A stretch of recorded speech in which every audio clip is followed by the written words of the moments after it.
Hey guys, so today I'm coming to you not to open a box or share any kind of unboxing or unbagging, but I wanted to share my story of how my husband and I met.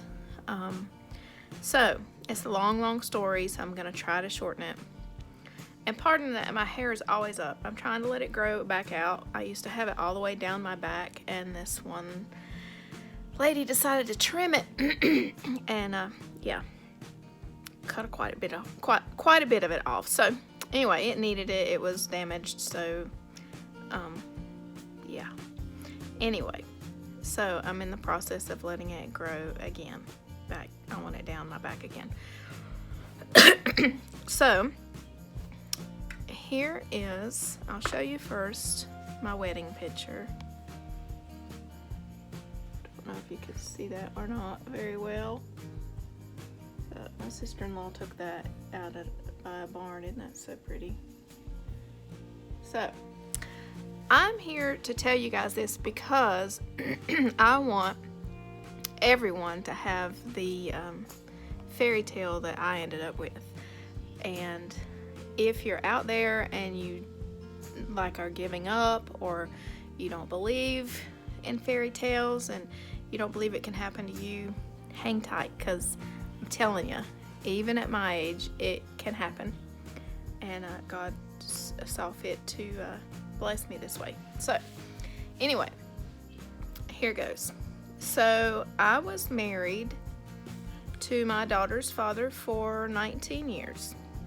And although we had a happy marriage, it was, it's hard to describe. We were like good friends. So there was no very much affection. And I'm super affectionate. So, and he was not. He was raised in a non-affectionate household. You know, and he can't help that. That's how he was raised, and that's what he knew, and so that's how he loved. And I truly believe he loved me. I think we'll always love one another. But it was just, it got lonely. So, long story short, we got separated after all those years. Our daughter was 11, and I stayed for her for many years, and then I ended up leaving for her because I wanted her to see what a real happy marriage was like. So I'm glad that I did. But anyway, so I went and started living back at my parents' house after 19 years. That was hard, but I'm close to my parents, so it wasn't that hard. They're super sweet. My mom has since passed away, and that's another story. So anyway, I told my mom, I said, I really want to try this thing called eHarmony. And she said, well, cool, how much does it cost? And I said, well, it's like, I think it says $25.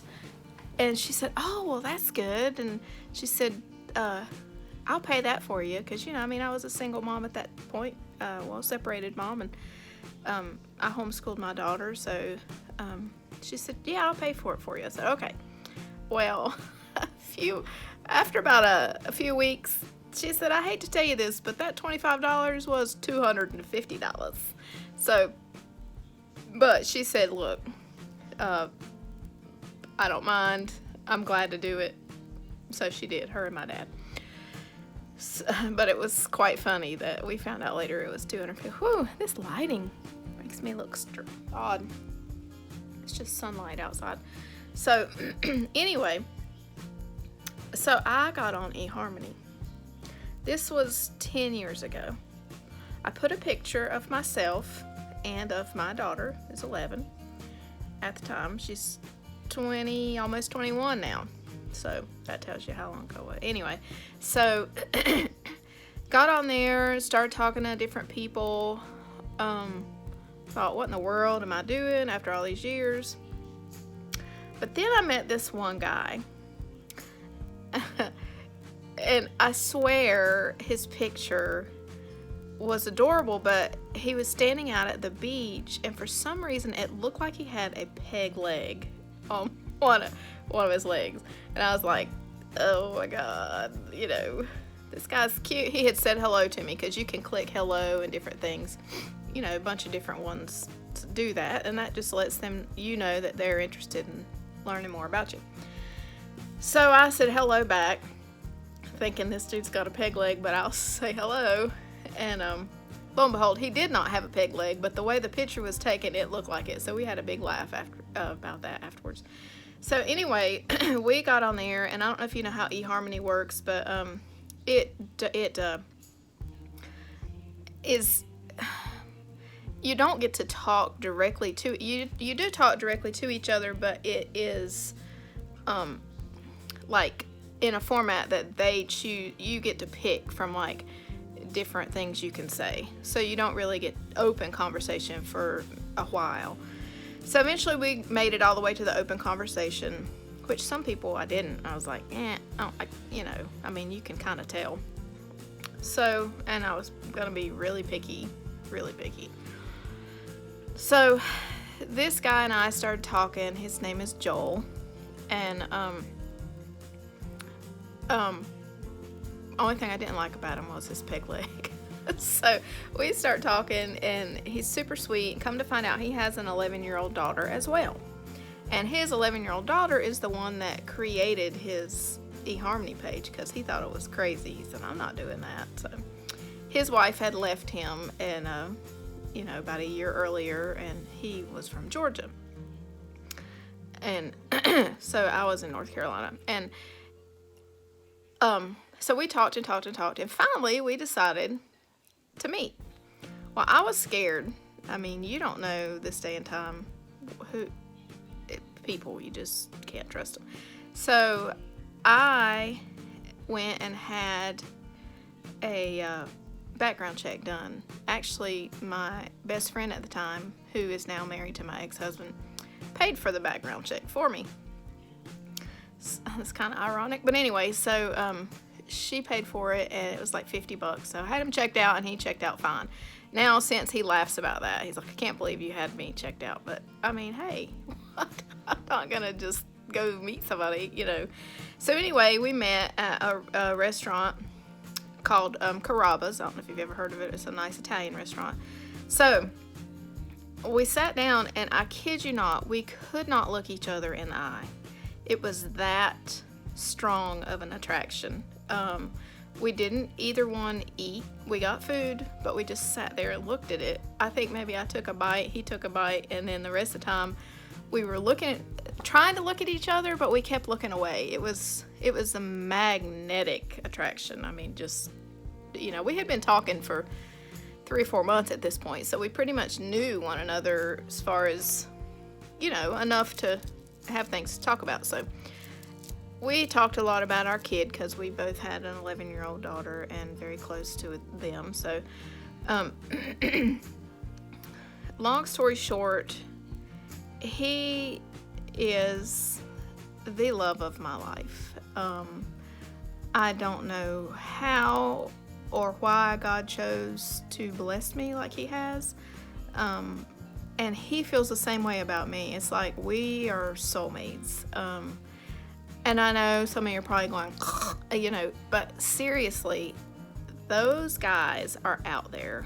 I would suggest, if you're like giving up on relationships, or you feel like it's too late to get out of one that's not happy, just pray about it, and God will bless you if he sees fit. And when he does, it's like, I just can't describe it. I mean, we look at each other even now. We ended up getting, we dated for a year, long distance, because he lived in Georgia and I lived in North Carolina.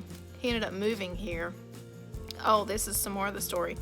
So he had lost his business. He did concrete, and he lost his concrete business. That's the reason his wife left him over money, because when it was good, and when it got bad, she didn't want anything to do with it. So anyway, she went, what was I gonna say? I'm losing I lose my train of thought a lot. I don't know. I have thyroid disease. I don't know if that's it or if it's just because I'm getting older or what, but those rabbits just run on down the trail. All right, so we were dating, and one night he says, I want to take you out to dinner. This is about a year later. I said, okay. He said, let's go down to where we met. And I said, oh, how sweet. So he took me down to that same restaurant where we met. It was about an hour away, where we had our first, time we ever saw each other in person. And we ate dinner, and then when we walked outside, this particular restaurant, Carrabba's, had an outside dining area, so there was a ton of people outside eating as well. And he took me to the front door right in front of all the people that were dining outside, got down on one knee, and proposed to me right there. So literally everybody got up and cheered. It was the coolest, most romantic thing that I could even imagine. So of course I said yes, and so then we started planning our wedding. Now, let me just say, everything in our marriage, between us and me and him and my daughter, is perfect. I mean, could not be more perfect. However, his family, when he moved from there to here, was pretty pissed off. He had never lived out of that particular zip code, and so when he moved here, even though he asked his daughter to come with him and I offered to homeschool her, she wanted to stay with her mom, which was fine, and that's normal. And hey, I would have too. So that's not a problem. And she doesn't have a problem with it. It's everybody else got really pissy and really just hateful and called me all kinds of things. I used to do belly dancing. I was the belly dancing whore from North Carolina, is what some of them call me. And I remember his dad saying, well, I hope the piece of ass from North Carolina is worth it. Just all kinds of stuff. I mean, so needless to say, it was hard for me to be myself around them because I knew all the crap they were saying because he was telling me. And even now, it's just now becoming a little easier, but they still hold a lot of resentment towards, well, it used to be towards me until I let them know, hey, if my husband wants to come see y'all, he's more than welcome. I'm not keeping him from coming to see you guys. So once I finally threw him under the bus, which needed to happen, they realized, he's a big boy. If he wants to come, it doesn't have to be, I don't have to come too, because I may have to work. But anyway, that is another story, because it's not, we keep our bubble around us, because the happiness that we have, most people don't find in a lifetime. We literally, now some of his family did come to our wedding, but most of them did not, which that tells you a lot. But then some of my family didn't either, so when you get divorced and remarried, you find out who really cares. So I know I'm rambling a lot, but we still to this day, and we've been married 8 years now, we just look at each other sometimes and just cry. I mean, and say, how in the world did God find each other for, how did this happen? Because it just is beyond blessed. Our marriage is beyond blessed. We just, honestly, the only thing that can make it better is if my hairstyling job and his job, we could work together and be together 24/7. That's how good it is, that we really want to spend all our time together. And some mornings I cry when he leaves for work and I have to go in a different direction, and it's just that sweet. So the reason why I'm telling you guys this is I want other people to know that no matter how yucky your relationship might be, and I don't advocate divorce either. I am a Christian. I don't think that it's the best way to go. But for me and my family, it was the right thing, and it worked out. But I tell you, the step thing is hard. So on both sides, it's just tough. But if you're a young person and you've not met the right person yet, they're out there. Don't give up.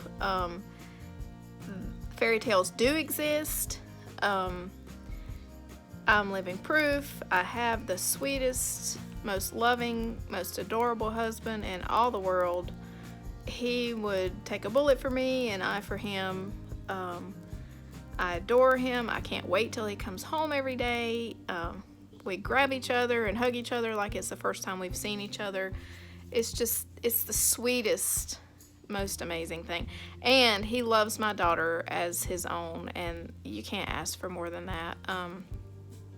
So anyway, if you have any questions or anything, any advice you might need, just post it below.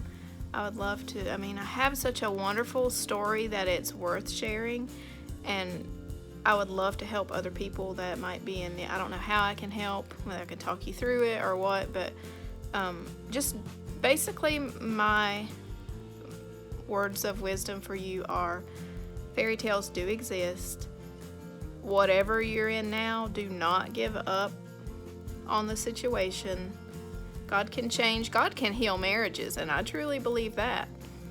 But if yours has ended and you just can't seem to find that right person, they're out there. You just got to pray every day and earnestly, and God will make it happen. And it really works. And I just want to say,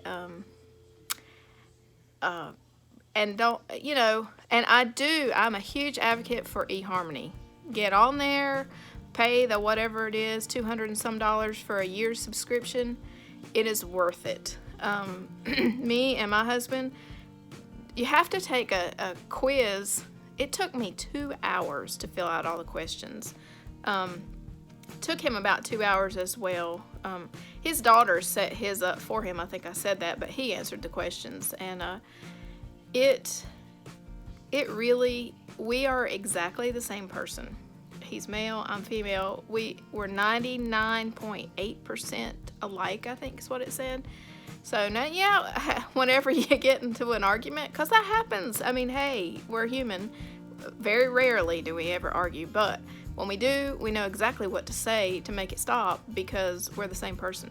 So it just takes a little humbleness, and usually we do that, and it's over really quick. Usually we look at each other and say, F you, and then we laugh, and then that's the end of it. So, but that's literally how we end an argument. But anyway, so I just want to say, don't give up on your fairy tale dream, because it's out there, and have a blessed day and a blessed life. Thanks for listening. Bye.